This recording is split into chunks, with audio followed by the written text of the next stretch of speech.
Bismillahirrahmanirrahim. Alhamdulillahilladzi 'allama bil qalam, 'allamal insana ma lam ya'lam. Wassalatu wassalamu ala nabiyyil umam, sayyidina wa maulana Muhammadin al-ajallil akram. Wa ala alihi wa sahbihi wa man tabi'ahum bi ihsanin ila yaumil a'dham. Allahumma salli wa sallim ala sayyidina Muhammad wa ala ali sayyidina Muhammad. Rabbi israh li sadri wa yassir li amri wahlul 'uqdatam min lisani yafqahu qawli amma ba'du. Alhamdulillah, puji syukur kita panjatkan kehadirat Allah Subhanahu wa taala. Malam hari ini kita masih diberikan kesempatan untuk tadarus bersama, kontemplasi bersama ayat-ayat Al-Qur'an. Semoga di bulan Ramadan ini kita juga termasuk orang-orang yang mendapatkan nuzulul Quran, cahaya Al-Quran. Amin ya rabbal alamin. Kita hari ini membahas tentang surat Al-Lahab. Sebenarnya para ahli tafsir itu menamakan surat Al-Lahab ini ada 3 nama. Pertama, dia disebut sebagai surat Tabbat karena didahului dengan kata-kata Tabbat yada abi lahabi wa tab. Dinamai dengan surat Tabbat karena ayat pertamanya itu. Ada yang menamai juga dengan nama surat Al-Masad karena ini diambil dari kata-kata terakhir. Hijitiha hablum mim masad, dari kata Al-Masad. Ada juga yang menamai sebagai Al-Lahab, diambil dari kata Abu Lahab. Apapun namanya, yang jelas kita bisa menyebutnya sebagai Tabbat, bisa menyebutnya sebagai Al-Masad, dan juga bisa menyebutnya sebagai Al-Lahab. Nggak ada yang salah, karena itu bagian salah satu dari nama surat ini. Dalam surat Al-Lahab ini diceritakan bahwa Nabi berinteraksi dengan pamannya sendiri yang namanya Abu Lahab. Sebenarnya nama Abu Lahab itu gelar untuk paman Nabi yang bernama Abdul Uzza ibnu Abdul Muthalib. Dia itu paman Nabi. Tetapi paman Nabi ini itu termasuk salah satu paman Nabi yang paling mengecam dakwah Nabi, paling memberontak, bahkan tak segan-segan mau membunuh Nabi. Kenapa seperti itu? Karena namanya saja sudah Abdul Uzza. Abdul Uzza itu kan hambanya Uzza. Kita tahu sendiri. Dulu orang-orang Makkah itu menyembah 4 berhala. Pertama Lata, Uzza, Hubal, Manat. Dan paman Nabi itu namanya Abdul Uzza. Maknanya adalah hambanya Tuhan Uzza yang disembah. Makanya dengan datangnya Nabi itu seolah-olah kontras. Gimana sih selama ini kan kita menyembah Uzza atau menyembah Hubal, menyembah Manat. Tiba-tiba engkau datang ingin mengubah Tuhan kami, ingin mengubah Tuhan kita. Makanya antara Nabi Muhammad dengan pamannya sendiri itu kontrak. Kemudian dinamai Abu Lahab sebagai julukan dari Abdul Uzza itu ada beberapa alasan. Ahli tafsir memaknakan Abu Lahab itu karena pada waktu itu Abu Lahab itu, Abdul Uzza itu dikenal sebagai orang yang gagah, orang yang pemberani, orang yang semangatnya menyala-nyala. Makanya kemudian dijuluki sebagai Abu Lahab. Ada yang mengatakan bahwa kenapa dijuluki Abu Lahab? Karena ini isyarat bahwa Abdul Uzza ini nanti akan dimasukkan ke dalam api neraka yang menyala-nyala. Tetapi bagi saya, kalau kita sering membaca Al-Quran dan memahami Al-Quran secara batin, Abu Lahab ini sebagai isyarat bahwa cermin kondisi batin Abdul Uzza itu yang dipengaruhi oleh ego. Sehingga ego itu kan sifatnya panas, bergejolak, selalu mengobarkan perlawanan terhadap kebenaran. Dalam hal ini adalah Nabi. Nah, itu kenapa Abdul Uzza, paman Nabi itu dijuluki sebagai Abu Lahab. Makanya di sini jelas. Nah, memang ada kaitan antara julukan itu dengan realitas kondisi Abu Lahab yang dari sejak awal Nabi itu diutus sudah menentang Nabi, mengobarkan perlawanan kepada Nabi. Bahkan istrinya juga seperti itu. Nah, makanya ayat pertama Dalam surat Al-Lahab ini dikatakan tabbat yada abi lahabi wa tab. Tabbat yada abi lahab. Binasalah kedua tangan Abu Lahab. Watab, dengan sebenar-benar binasa. Ini kan kita tahu bahwa tangan, kedua tangan, itu kan simbol bagi kekuatan. Simbol bagi segala sesuatu yang digunakan untuk pegangan. Itu kan tangan. Kalau kita mau memegang sesuatu itu kan pakai tangan. Pegangan kita apa? Nah, ini gambaran bahwa orang, kita semua termasuk, kalau pegangannya itu selain Tuhan, selain Allah, itu pasti akan binasa. Begitupun Abdul Uzza atau Abu Lahab. Karena begitu Abu Lahab itu menentang Nabi, menentang kepercayaan yang hakiki itu, maka Abu Lahab atau Abdul Uzza itu pasti akan binasa. Tabbat yada abi lahabi wa tab. Binasalah kedua tangan Abu Lahab. Kedua tangan itu simbol dari dua hal yang kita jadikan pegangan selama ini. Selama ini kita berpegang pada apa? Berpegang pada sesuatu yang hakiki, sesuatu yang real, atau sebenarnya berdasarkan ego ilusi kita semata, gitu kan. Kebanyakan kita kan berpegang pada yang paling dekat adalah aku masih muda, tubuhku masih kuat, maka aku kuat menjalani kehidupan ini. Pikiranku masih cerdas, pikiranku masih waras, maka aku berpegang pada pikiran. Itu kan kekuatan, simbol dua kekuatan. Kalau kita merefer ke kemarin, kimia ustadzanya Imam Ghazali dikatakan, pegangan orang-orang yang tidak sadar pada Tuhan ya syahwatnya. Karena syahwat itu kan mendorong kita untuk bergerak, mendorong kita untuk menjalani kehidupan itu semangat, mengejar sesuatu, itu kan syahwat. Dan satu lagi, pegangan itu adalah amarah. Kalau kita tidak punya amarah, tidak punya ketegasan, kalau kita tidak punya pegangan yang sifatnya kokoh, yaitu amarah itu, kita tidak kuat. Nah, itu kan kalau orang yang tidak sadar. Bagi orang yang sadar, pegangannya adalah Allah. Makanya segala pegangan apapun, kekuatan apapun selain Tuhan itu pasti akan tabat, akan binasa. Dalam ayat lain juga dikatakan kullu man 'alaiha fan. Segala sesuatu itu akan hancur. Wa yabqa wajhu rabbika dzul jalali wal ikram. Yang akan tetap kokoh dan abadi adalah wajah Tuhan. Kita berpegang pada Tuhan. Kalau kita berpegang pada apapun, sekuat apapun itu pasti akan hancur. Ini isyarat dari surat Al-Lahab ini. Tabbat yada abi lahabi wa tab. Binasalah kedua tangan, kedua pegangan yang kokoh Abu Lahab itu binasa. Watab, dan memang benar-benar binasa. Kita kan seperti itu juga. Kalau kita berpegang pada diri yang amarah kita menjalani segala sesuatu demi mengejar hawa nafsu, demi mengejar ekspektasi-ekspektasi tertentu, demi memenuhi tuntutan sosial, memenuhi tuntutan ekonomi, itu kan rapuh. Begitu juga kalau kita didikte nafsu lawamah di dalam diri kita melakukan segala sesuatu karena rasa bersalah, karena rasa nggak enakan. Itu kan rapuh juga. Maka ini isyarat bahwa pegangan apapun itu akan rapuh, pegangan apapun itu akan binasa, tabat, akan hancur kalau kita tidak tahu yang hakiki. Makanya pegangan itu memang harusnya satu-satunya adalah Allah. Satu-satunya adalah Tuhan. Nah, dilanjut ayat yang kedua, ma aghna anhu maluhu wa ma kasab.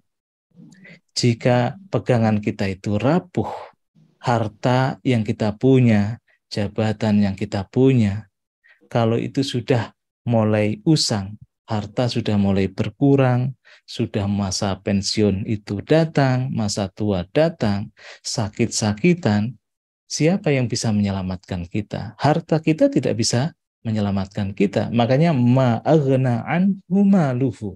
Tidak berfaedah lagi harta kita. Tidak berguna lagi harta kita. Wa makasab, dan apa yang kita usahakan itu sia-sia. Kalau kita tidak tahu yang hakiki, yang real itu yang mana. Makanya jika orang belum mengenal kebenaran yang hakiki, belum mengenal Allah, pegangan satu-satunya kan ego dia. Dia merasa bisa, dia merasa kuat, dia merasa bisa membangun semuanya. Dan di situ jelas-jelas rapuh. Dia akan bingung, dia pasti akan mentok, dia pasti akan ujung-ujungnya itu hancur. Itu ma'aghna anhu maluhu wa ma kasab. Nah, bagaimana kondisi batin orang-orang yang berpegang pada bukan yang hakiki itu? Saya sela naron dzatalahab. Saya selan, dia akan dibakar. Naron di dalam api. Dzatalahab yang bergejolak terus-menerus. Jadi kata saya sela itu berasal dari fi'il mudhari. Fi'il mudhari itu mengisyaratkan bahwa kita dibakar dalam nyala api yang bergejolak itu terus-menerus, mulai dari sekarang sampai seterusnya. Kalau kita memang hidup berpegang pada ego, kita hidup berpegang pada sesuatu yang bukan hakiki, itu kan selalu bergejolak, nggak pernah damai dalam diri kita, nggak pernah hidup itu tenang, hidup itu tidak pernah bahagia, walaupun kita punya segalanya. Ini kan seperti itu, saya selanarom datalahab, batin yang belum mengenal Tuhan pasti akan bergejolak seperti di neraka. Dan itu sekarang mau sampai kapanpun kalau belum kenal Tuhan seperti itu. Makanya dalam sebuah hadis kan Nabi mengatakan mutu qabla antamut. Matilah kamu sebelum kamu mati. Artinya apa? Padamkan api itu sebelum kamu mati. Padamkan gejolak neraka itu sehingga sebelum kamu expired tubuh ini, itu sudah mengenal surga, sudah damai duluan. Kan seperti itu. Dan ayat yang keempat, wamro'atuhu hammalatal hatab. Bagaimana dengan partner hidup kita? Nah, ini ngomongin tentang imro'ahnya Abdul Uzza atau pasangannya Abu Lahab.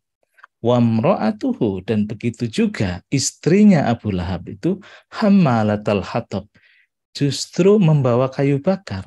Ini kan simbol.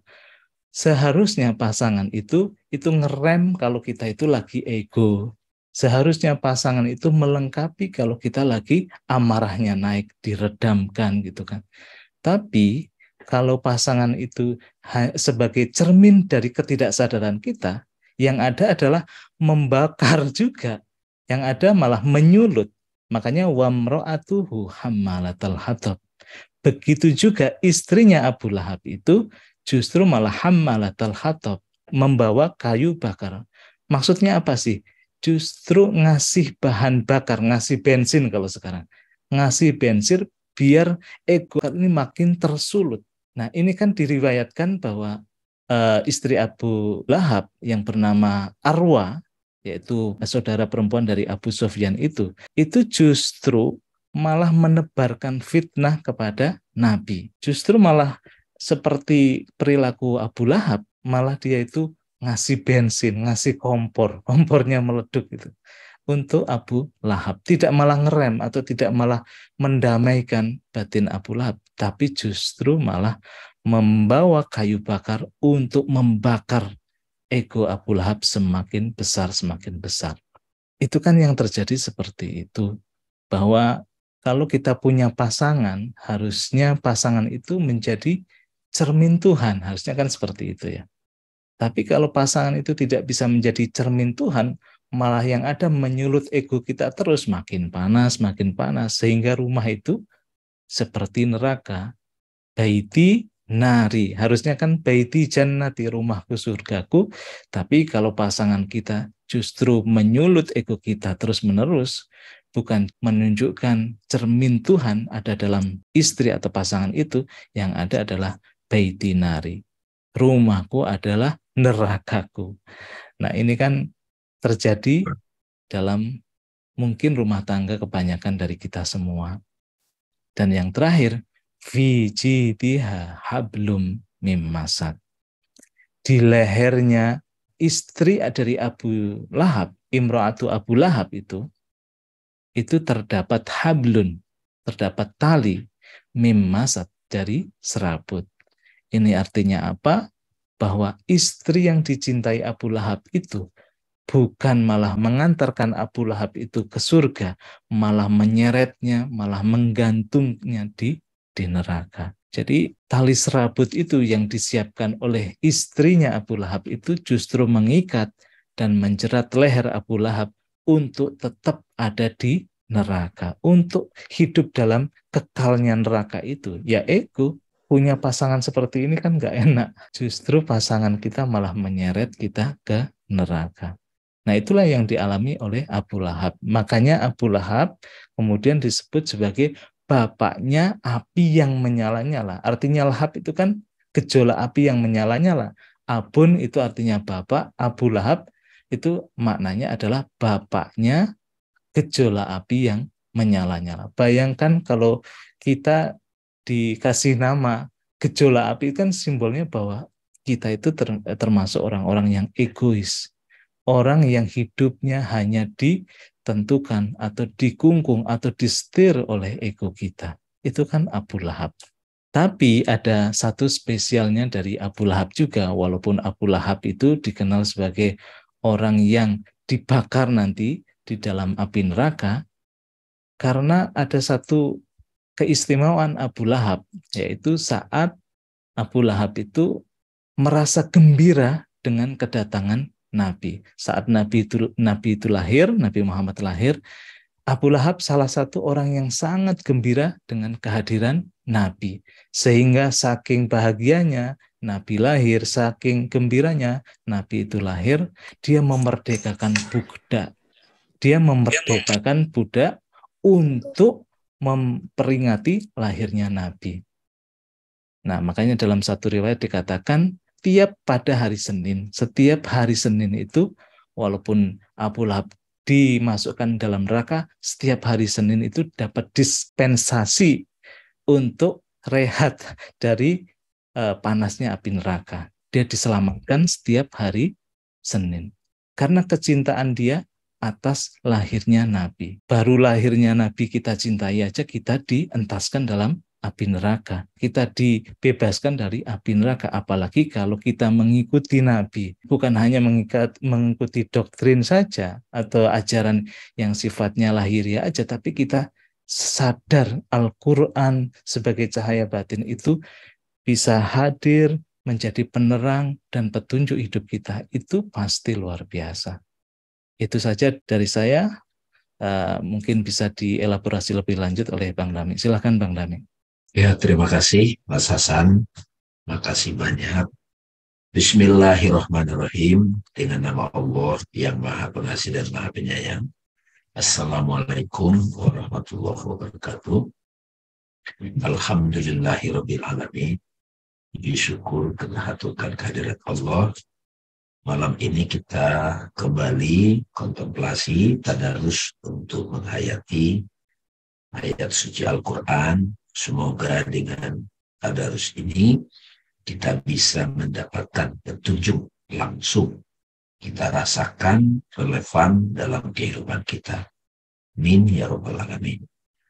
Salawat dan salam kepada Rasul yang mulia sebagai transmitter dari kitab suci Al-Quran ini. Sahabat-sahabat, Al-Quran yang sampai ke kita itu bentuknya sudah tertulis, sudah dalam bentuk buku, itu disebut dengan mushaf. Mushaf, ya. Kita sering menganggap Al-Quran itu ya bukunya gitu. Itu mushaf. Sekarang malah bentuknya digital. Ya, ada di HP atau ada di laptop, di iPad. Nah, melalui kontemplasi ini kita mulai disadarkan bahwa Al-Quran itu adalah Allah berbicara kepada hati kita. Allah berbicara juga kepada pikiran kita, sehingga pikirannya jernih. Allah berbicara kepada hati kita, sehingga terasa hadirnya Tuhan. Allah bahkan bisa berbicara kepada ciptaan-ciptaan dalam bentuk pertanda-pertanda. Maka disebut ayat-ayat sign of God. Gitu. Setiap hari sebetulnya ada begitu, teman-teman sekalian. Dengan kita berpuasa, dengan kita menahan dorongan-dorongan kebiasaan, syahwat, amarah, indera kita, dengan itu kita rantai, maka kita mulai terbiasa mendengarkan Allah selalu menuntun kita. Sebetulnya tidak harus membaca teks suci ini, kita bisa mendapatkan itu. Ilham, kalau kita umumnya disebut ilham, kalau ke para nabi disebut wahyu, revelation, tersingkap.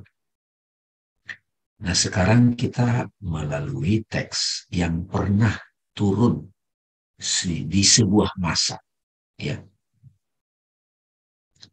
Penerimanya itu namanya sosok Nabi Muhammad. Nah, tentu saja ceritanya itu di dalam konteks itu. Nah, salah satunya adalah di zaman itu ada sosok namanya Abu Lahab. Melalui sejarah kita kenal karakter ini. Jadi kita bisa belajar dari sosok Abu Lahab, dari kisah itu. Dan juga nanti di zaman sekarang ada kisah itu. Ya Mas Hasan ya, ada sosok Abu Lahab itu. Tadi sudah diuraikan ciri-cirinya gitu. Tapi supaya kita terasa Al-Quran ini menjadi petunjuk, kita pun bisa jadi Abu Lahab. Ya enggak? Itu yang menarik tuh. Self-inquiry-nya di situ. Jadi kalau kita membawa Abu Lahab itu, kisah Abu Lahab dalam konteks kita, supaya kita dapat petunjuk, kita seolah-olah mengingatkan diri kita. Dan juga bisa membaca Abu Lahab di sekitar kita. Celakalah kedua tangan Abu Lahab. Ya, tangan simbol kekuatan, pegangan. Jadi pegangan kita apa? Yaitu kalau kita kemarin-kemarin sudah belajar, pegangan kita itu yang berkaitan dengan materi badan, dengan segala pasangannya.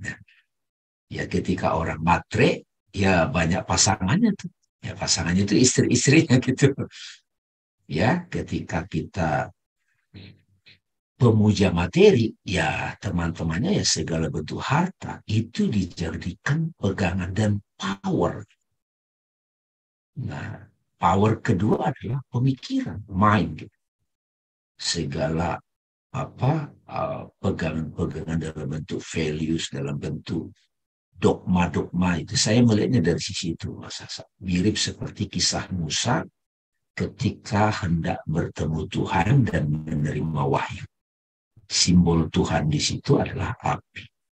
Ketika Musa mendekati api, Tuhan berbicara, "Hai Musa, tinggalkanlah kedua terompahmu." Cuman di situ terompah, kalau ini kan tangan, kekuatan, pegangan. Kalau terompah itu sandal, pijakan, sama, dua terompah, dua tangan. Jadi Abu Lahab ini adalah diri kita ketika kita menjadi pemuja materi. Ya, mengandalkan materi sebagai pegangan hidup kita. Ya, celakalah kedua tangan Abu Lahab dan sesungguhnya dia akan binasa. Nah, Abu Lahab ini juga tadi disandung juga simbol yang mengikuti syahwat dan amarah. Kita pada saat kita pemuja harta, udah gampang sekali itu tersulut. Matre duniawi itu gampang. Urusan harta jadi ribet ya. Jadi ketika itu dihancurkan, tidak berfaedah kepadanya harta bendanya dan apa yang dia usahakan. Segala sesuatu yang selain Tuhan, dalam hal ini yang berkaitan dengan kaitan pada benda, materi, dan pemikiran, karena itu berubah. Benda, fisik selalu berubah, pemikiran juga berubah. Pemikiran dominan itu saya suka sebut juga emosi atau feeling. Itu akan rapuh, gitu ya. Dan dia akan tenggelam dalam gejolak api yang ada di situ. Jadi teman-teman sekalian, tadi sudah uraiannya bagus banget. Nah, saya di situ lebih menekankan Abu Lahab itu adalah simbol egoisme dalam diri kita, merasa paling benar, merasa powerful, merasa dia berkuasa, ya. Dan pada saat kita seperti itu, ya diceritakan juga teman-temannya juga akan ngomporin gitu ya. Ini tadi juga catatan kenapa disinggung istrinya di sini kan Mas Hasan ya. Karena penting banget di sini catatan saya juga pada saat kita melakukan suluk perjalanan mendekati Tuhan. Pasangan itu kalau laki-laki ya disebut istri, kalau perempuan disebut suami. Tapi istri di sini adalah pasangan. Jadi pasangan itu bisa menjadi penyebab kita tersulut. Jadi kalau kita udah duluan dapat pengetahuan begini ya Mas Hasan ya, itu sangat waspada nih kalau kalau mau berpasangan gitu ya. Baik itu pasangan bisnis, pasangan rumah tangga, karena itu bisa jadi penyulut gitu loh, penghambat besar. Melepasinya susah gitu.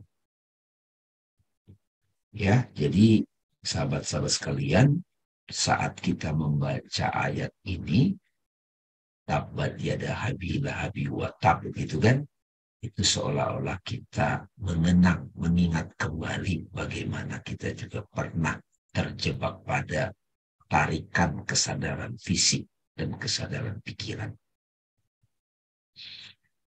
Itu ya. Jadi teman-teman, bagaimana mengakhiri sifat seperti ini coba? Gimana caranya mengakhiri? Ya kembali lagi, esensi dari Al-Quran itu adalah wahyu dari wahyu itu, wahyu dari segala wahyu adalah aku. Hadiah terbesar dari Ramadan adalah aku. Ya, Mas Hasan mungkin nanti bisa ditambahkan juga itu. Selama kita belum bisa menyadari wahyu itu aku, bukan objek lagi teman-teman. Jadi sadar bahwa aku Allah itu tersingkap kepada kita. Ketika aku Allah sudah tersingkap, maka Abu Lahab itu tidak akan menampil pada diri kita. Kalau ada Abu Lahab muncul di sekitar kita, di lingkungan kita, itu tidak akan mampu membakar kita, mengompori kita. Enggak akan bisa. Karena kita sudah punya pegangan yang kokoh. Manusia-manusia yang pegangannya pada harta dan pemikiran. Ya, pemikiran itu maksudnya pemikiran yang terputus dari Tuhan ya. Pemikiran sebagai pemikiran itu akan rapuh. Ya, gampang tersulut. Salah satu Abu Lahab itu muncul ke politik bisa, ke selebriti bisa, kepada ego suami, ego istri, ego pengusaha itu muncul. Abu Lahab ada di mana-mana. Termasuk di diri saya, di diri kita ada Abu Lahab. Dan pasangannya ada gitu. Itu kan sering tuh ketika kita sudah mulai merasa berkuasa dengan harta kita Abu Lahab loh. Ya enggak? Gampang meremehin orang gitu.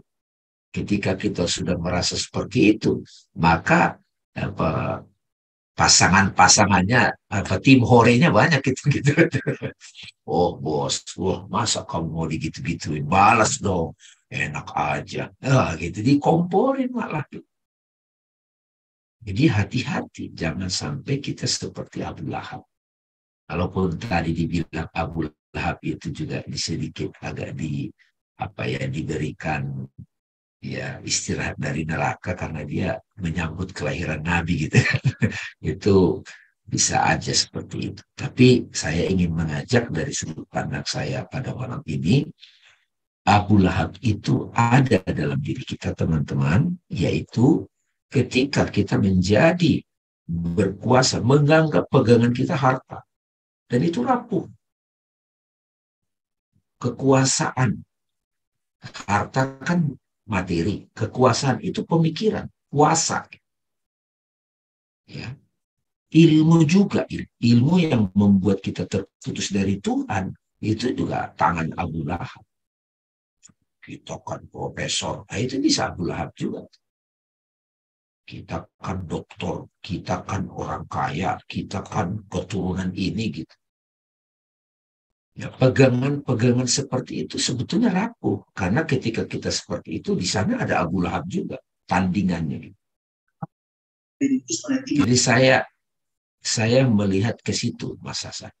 Jadi Abu Lahab itu sudah dikasih tadi konteks Al-Quran itu bukan bukunya, ini pintu masuk kita untuk menyelam ke samudera.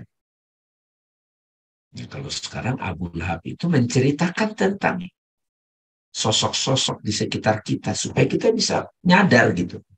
Ketika kita bertemu Abu Lahab, gimana menghadapi? Dan pada saat kita jadi Abu Lahab, bagaimana? Lebih clear ya seperti itu ya teman-teman ya. Jadi ayat ini nggak ngambang gitu. Jadi tetap relevan, tetap memang jadi petunjuk gitu buat kita. Ya, apakah Nabi Muhammad ada Abu Lahabnya kan gitu? Ya tentu saja Nabi Muhammad itu justru cahaya kan. Tapi Nabi Muhammad memberitahu umat, ini ada loh karakter manusia seperti Abu Lahab. Ketika kita tidak sadar Tuhan, tidak sadar aku sejati, maka kita bisa tertarik menjadi Abu Lahab. Gitu Mas, udah kelihatan clear ya. Tapi kalau teman-teman ada yang kurang jelas, kita bisa diskusi dan mudah-mudahan setelah kita tahu pemaknaan ini, kita jadi lebih waspada, lebih bertakwa. Assalamualaikum warahmatullahi wabarakatuh. Terima kasih Bang Dami. Saya ingin sedikit menambah tadi Bang Dami. Abu Lahab era modern mungkin salah satu orang yang punya follower banyak Bang Dami. Iya betul. Dan menganggap follower itu kekuatan dia. Betul kan? Karena sekarang orang-orang itu cenderung ya, ketika presiden aja datang kepada selebriti atau selebgram atau YouTuber yang memang punya follower banyak, subscriber banyak, itu kan kalau zaman sekarang Abu Lahab itu bisa berbentuk itu. Kalau selama dia itu dengan subscribernya itu dia tidak sadar pada Tuhan, justru menganggap itu kekuatan dia, itu kan rapuh juga. Makanya contohnya untuk zaman sekarang itu banyak sekali Bang Dami. Iya, iya, betul. Bahkan ketika ya Mas Hasan tahu juga kan ketika bertemu dengan ya katakanlah yang punya follower banyak, dia bisa selebriti, hartanya banyak, punya kuasa. Jadi pada saat pandemik datang, ya ini juga depresi gitu. Depresi loh. Pengusaha yang uangnya banyak ini depresi karena tidak bisa menolong diri. Gitu. Jadi Abu Lahab zaman sekarang itu ya sosok itu. Kedua kekuatannya itu rapuh, hancur, Binasa. binasa. Jadi pesannya juga buat kita, buat saya juga, oke, dunia sekarang ini memang pemuja harta, pemuja kuasa, follower, oke, saya paham, tapi saya sadar itu rapuh, itu tidak bisa dipegang. Ya, jadi tas mahal itu sebagai kebanggaan, dia jam Rolex itu sebagai kebanggaan, ya kan? Bukan tidak boleh pakai itu, tapi kalau itu dijadikan sebagai atribut kebanggaan kita, kita bisa tertarik kepada karakter Abu Lahab dengan istri-istrinya, pasangan-pasangan dari brand itu, ya enggak? Iya. Apakah boleh pakai itu? Boleh, tidak apa-apa. Tapi kalau itu dijadikan Tuhan, pegangan, kuasa kita, tunjukin aja tas branded ini untuk bisa menundukkan orang itu. Tunjukin aja mobil mewah itu kan mereka itu begitu.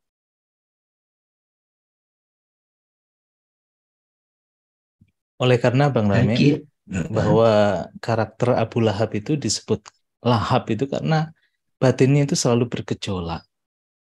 Nggak ada kedamaian di dalam dirinya. Insecure ya, insecure ya. Ya, betul.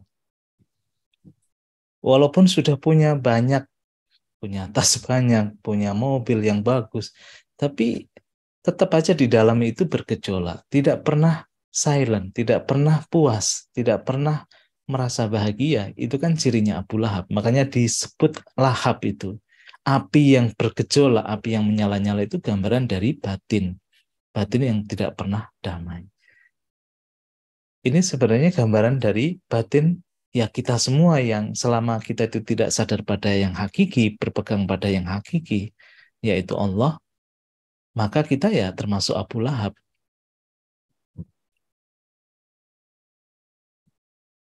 Ya.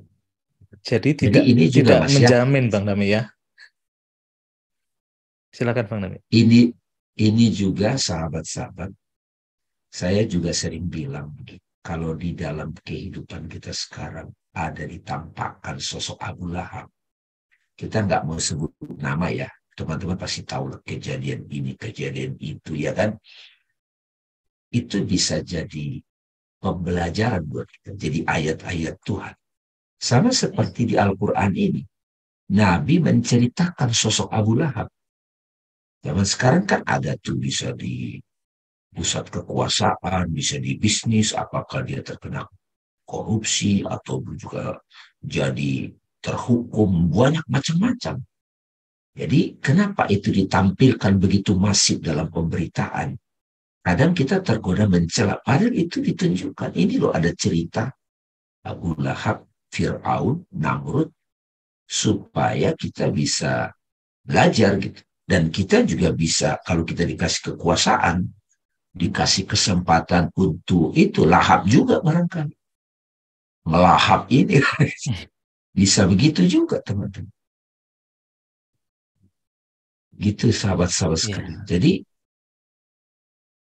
wah luar biasa. Dan mungkin Ini perlu mulai diingat detail ya. Bang Dami ya.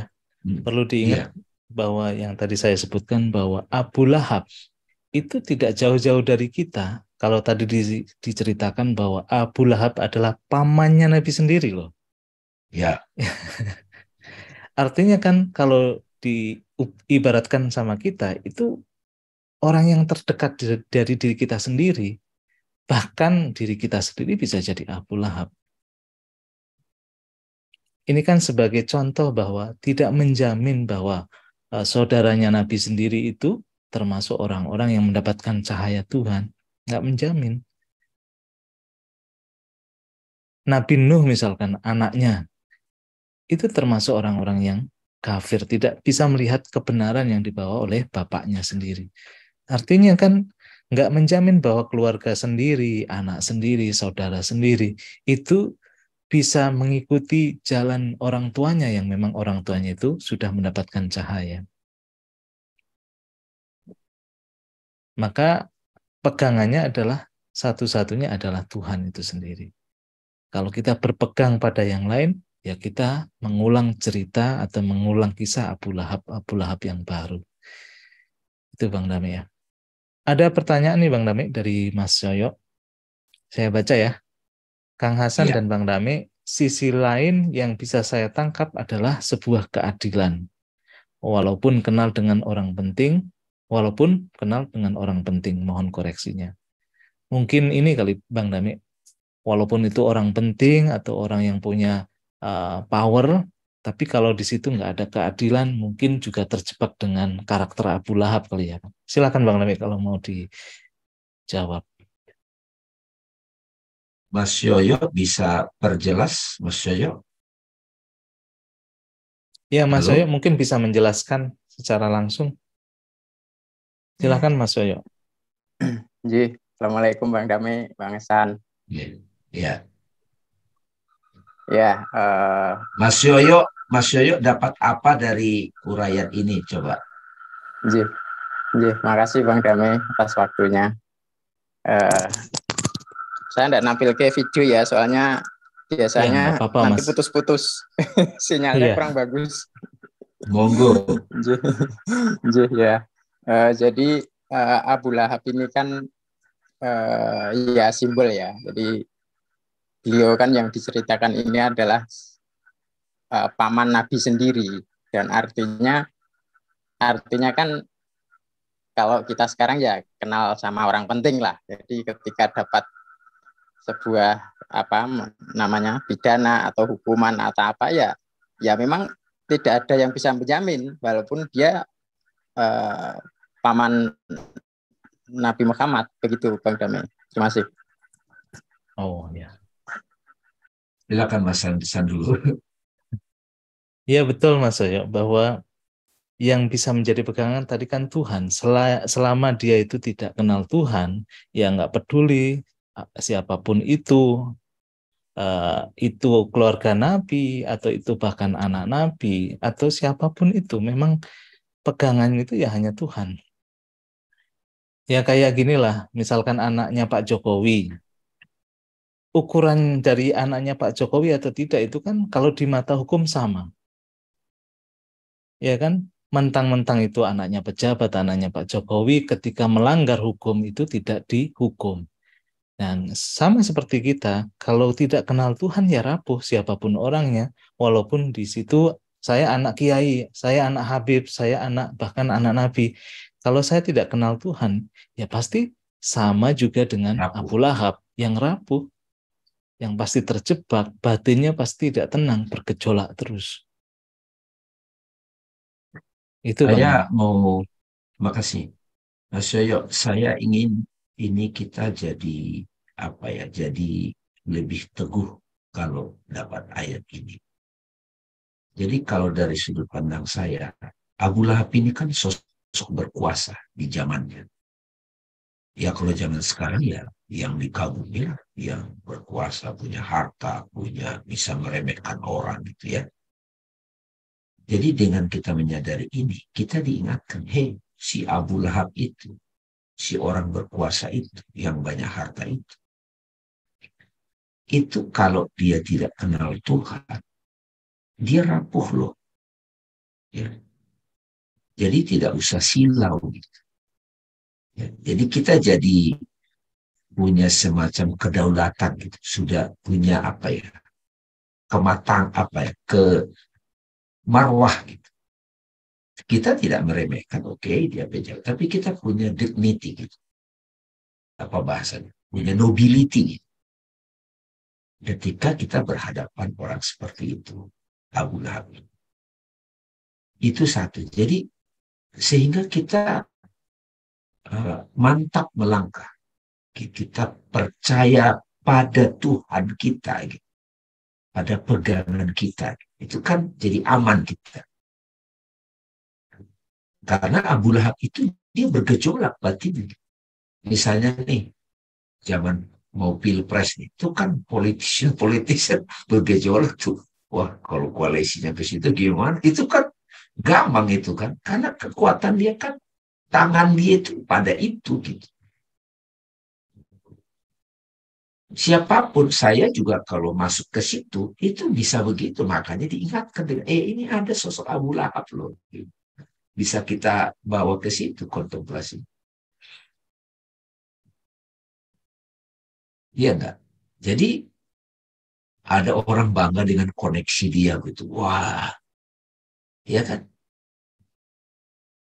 Kalau kita sudah sampai ke kontemplasi ini, ya kita jadi tidak terlalu silau dengan itu. Wah, dia temannya pejabat, dia itu temannya selebriti. Enggak silau. Karena yang penting itu adalah orang itu sudah sadar, sudah mengenal Tuhan atau tidak. Dalam arti sesungguhnya.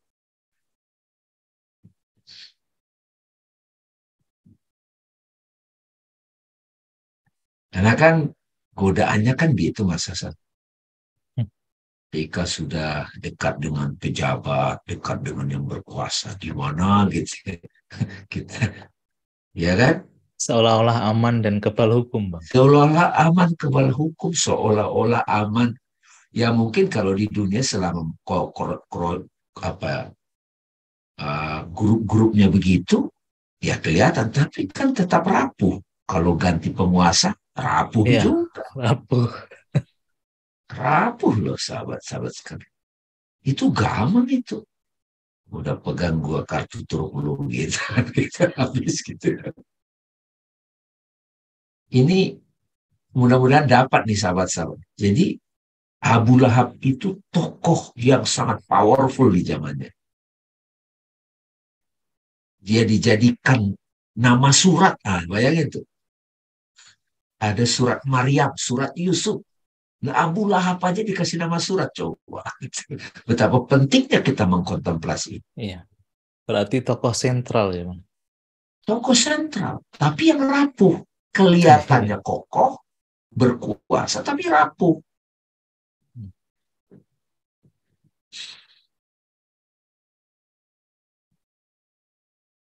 Ada Gitu. satu pertanyaan lagi, Bang Dami. Saya bacakan ya, dari Mbak Mita Hanifah. Bang Dami, Ustadz Hasan, saya sedang berproses mengedit dogma yang selama ini saya dapat. Meyakini bahwa aku yang sejati adalah Allah. Tapi kok ada yang melawan ya, Bang? Mungkin si akal ini yang bilang, gimana bisa kamu adalah Allah? Boleh dijelaskan bedanya Allah sebagai Tuhan dan Allah yang merupakan jati diri manusia. Ini Mbak Mita masih bingung nih, Bang, antara Allah sebagai Allah dengan Allah sebagai diri sejati. Karena akal ini belum memahami. Silakan mungkin Bang Dami bisa menjawab. Ya, Mbak Mita, ini kalau dalam konteks tradisi suluk tasawuf, ini perjalanan Mbak Mita. Jadi kita perlu humility, kerendahan hati. Memahami dalam konteks diskusi seperti ini satu hal, tapi memahaminya itu juga ada yang masih mental understanding, seperti akademisi, masih rapuh, Mbak. Tapi ada yang sudah disingkap, Mbak. Diskusi ini juga bisa. Nah, kapan kita bisa sudah menyadari bahwa itu tidak ada keraguan lagi? Bahwa jati diri dan Allah itu adalah satu. Saat disingkapkan ke kita, itulah nuzulul Quran, itulah boleh dibilang Lailatul Qadar. Jadi kalau kita masih ragu, nah itu perlu kita rendah hati. Tuhan, bantu aku menyadari ini. Mengerti sebenar-benar mengerti gitu. Ya. Jadi kalau saya misalnya cerita perjalanan saya pribadi, itu panjang, Mbak. Puluhan tahun juga. Ya, belajar tekun. Sampai juga dipertemukan dengan guru-guru. Bermacam guru. Melakukan kesungguhan dalam bersyariat. Melakukan sholat sesuai dengan kemampuan. Melakukan kontemplasi. Ya. Dan kita bisa malam ini juga sekarang dengan online diskusi ini. Itu juga berkah banget. Teman-teman yang mengikuti ini menonton ulang rekamannya. Mungkin 20 kali nonton, belum ngeh gitu. Surat An-Nas, surat Al-Falaq. Saya sendiri sama Mas Hasan masih nonton juga loh yang dibuat itu. Beneran.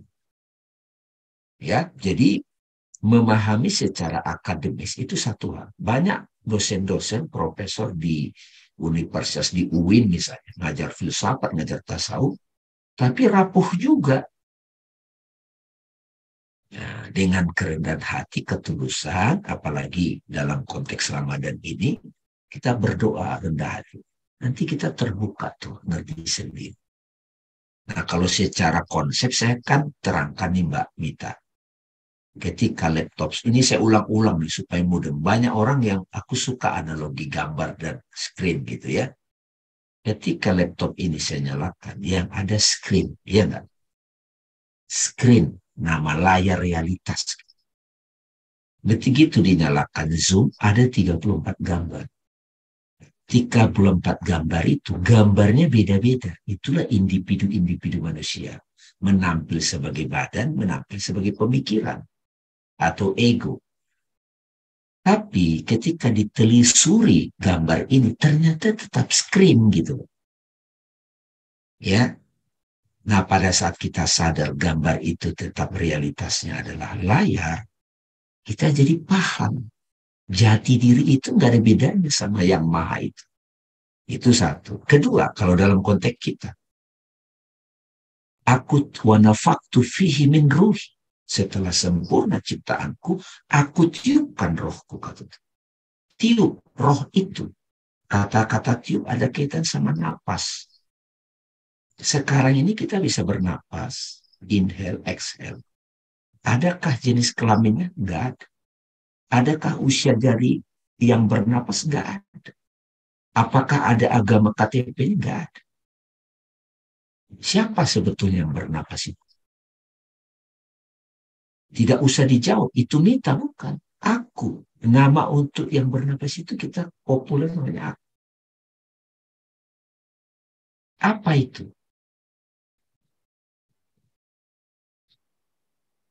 Apakah napas yang ada di Mbak Mita, di Mas Hasan, di semuanya itu satu? Ya iya. Memang beda tuh. Bahkan di hadis qudsi ditegaskan. Aku ada dalam setiap tarikan napas.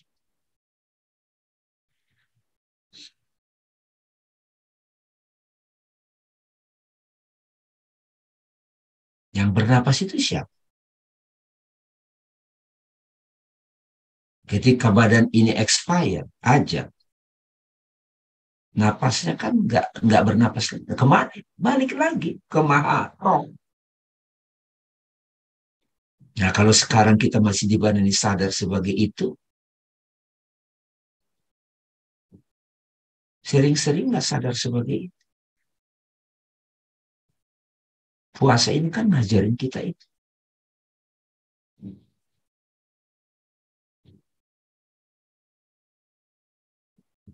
Itu yang saya juga dapatkan waktu saya sakit yang kedua itu yang parah.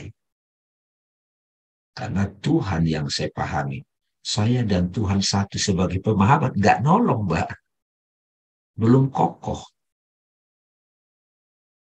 Udah tahu man arofa nafsahu faqad arofahu robbahu. Siapa yang kenal dirinya kenal Tuhan. Begitu ditagih utang, keok juga.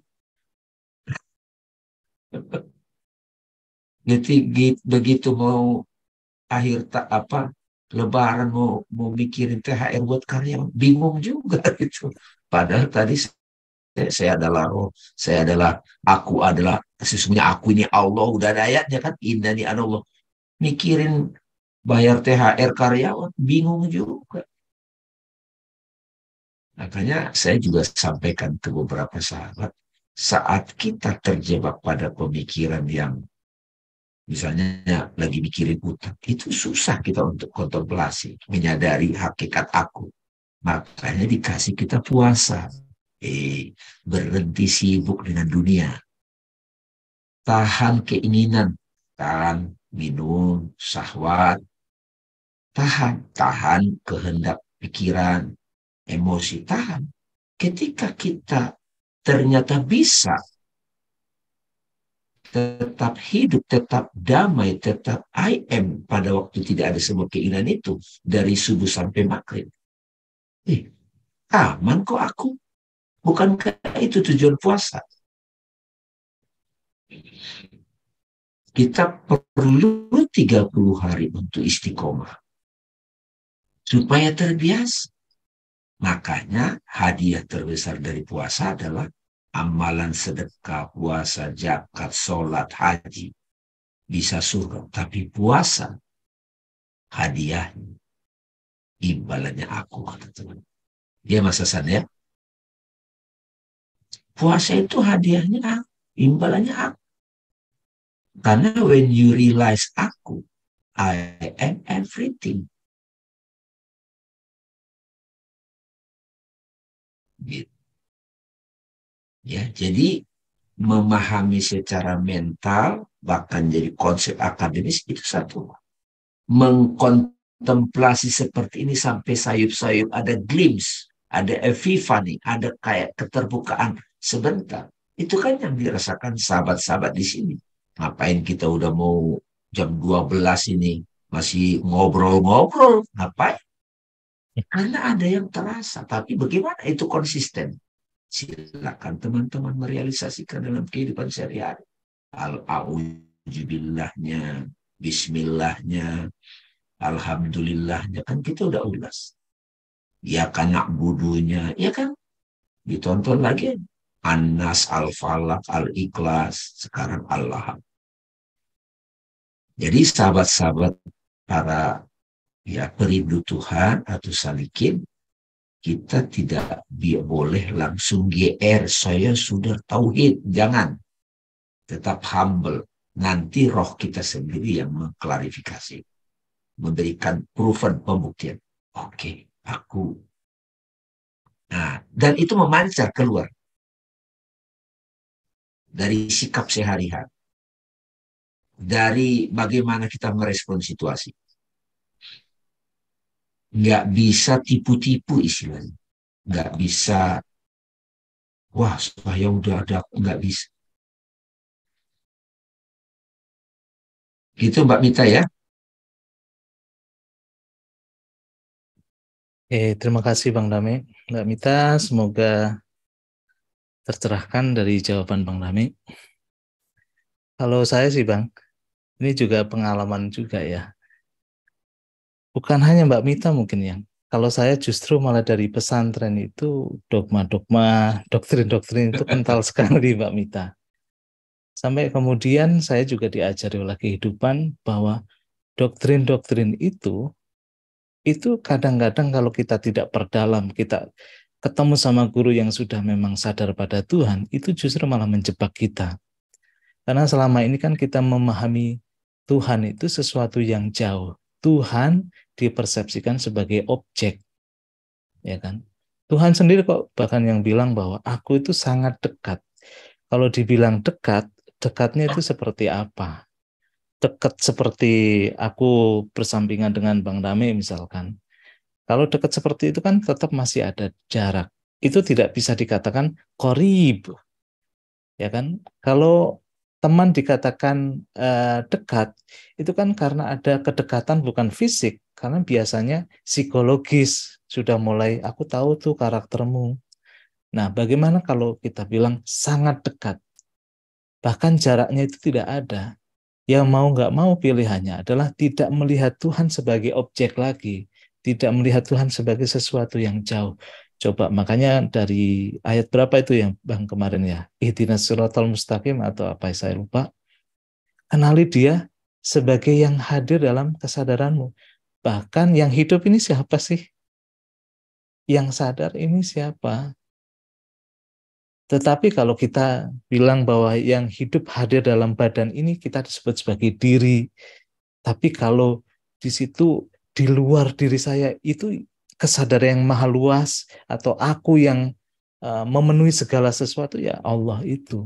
Makanya di situ ada seolah-olah berbeda Bang Name ya antara Allah dengan diri. Sebenarnya sama. Bedanya adalah tadi yang dalam surat apa itu dituliskan Mbak Silmi, Sot ayat 72 itu dikatakan wa nafahtu fihi mir ruhi. Aku hembuskan. Apa yang dihembuskan? Ruhku sendiri. Yang sadar itu dihembuskan dalam sebuah wadah yang namanya tubuh ini. Kemudian tubuh ini kita kasih nama Hasan, kita kasih nama Bang Dame, kita kasih nama Mbak Mita dan sebagainya. Yang kasih nama siapa? Ya orang tua kita. Itu saja kita sudah membuat kita merenung kok. Yang hidup ini siapa sih? Yang hidup melalui tubuhku ini. Ruh itu hadir melalui tubuhku itu. Sehingga aku bisa hidup menjalani kehidupan ini. Menjalani aktivitas ini. Itu aja coba direnungkan bahwa iya, aku tidak bisa menentukan hidupku sendiri. Yang hiduplah itu yang hadir. Itu kan pengalaman keterbukaan. Itu bukan konsep, tapi kita sehari-hari hadir kok sebagai diri yang sadar, sebagai diri yang hidup. Sebagai aku, sebagai nafas tadi yang dikatakan oleh Bang Dami.